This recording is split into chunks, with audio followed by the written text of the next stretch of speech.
네, 어제 국회 경내에서 벌어진 폭력 집회를 두고 한국당 쪽에선 경찰이 불법적으로 우리 정당한 집회를 방해했다거나 합법적인 집회를 무슨 권리로 막느냐 이런 주장이 나왔습니다.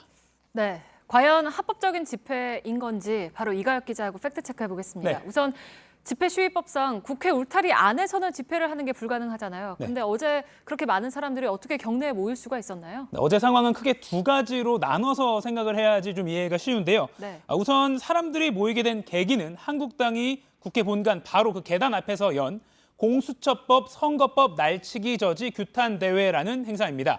황교안 대표, 심재철 원내대표, 또 한국당 의원들이 모두 참석해서 구호를 외치는 행사였습니다.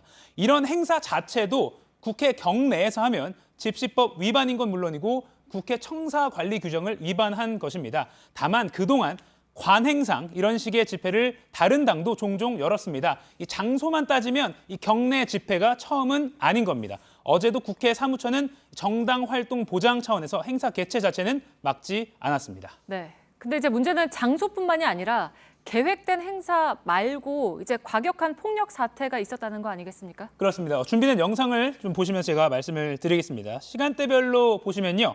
오전에 한국당이 왜 행사에 참가하려는 시민들의 국회 출입을 막느냐 이렇게 항의를 해서 많은 시민들이 경내로 일단 들어왔고요. 오전 11시쯤에 행사가 진행이 돼서 약 1시간 만에 끝이 났습니다. 이제부터가 문제인데요. 두 번째 상황입니다.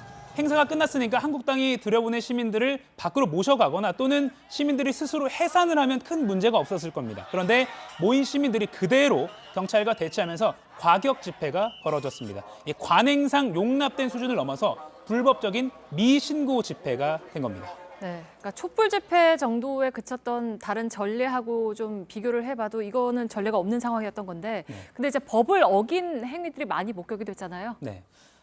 우리 대법원은요, 이 미신고 집회로 인해서 공공질서에 직접적인 위협이 초래된 경우에는 경찰이 해산을 명령할 수 있다 이렇게 판단하고 있습니다. 네. 어제 그 명백한 위험으로 볼 장면들이 적지 않았습니다. 우선 경찰관을 폭행한 혐의로 집회 참가자 1명이 수사를 받고 있습니다. 이 밖에 경찰 해산 명령을 따르지 않은 집시법 위반 또 국회 기물파손, 정의당원을 폭행하고 모욕하는 등의 여러 혐의에 대해서 내사가 진행 중입니다. 또 오늘 민주당, 정의당이 잇따라 고발장을 낸 만큼 전담 수사팀도 꾸려진 상태입니다. 네, 그리고 어제 현장에서는 우리 세금으로 국회를 운영하는 거 아니냐. 근데 왜 집회를 막냐.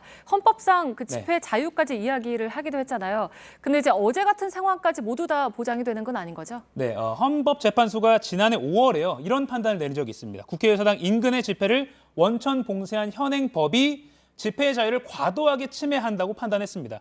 국회 기능을 저해할 가능성이 거의 없는 소규모 집회, 또 공휴일 등에 열리는 집회, 국회 활동에 직접 영향을 주지 않는 집회 등은 이 국회 100m 이내에서도 허용하도록 법을 고치라 이렇게 결정을 했습니다.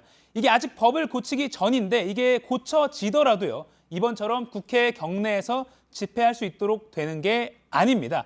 헌재는 집시법의 목적을 명확히 했는데요.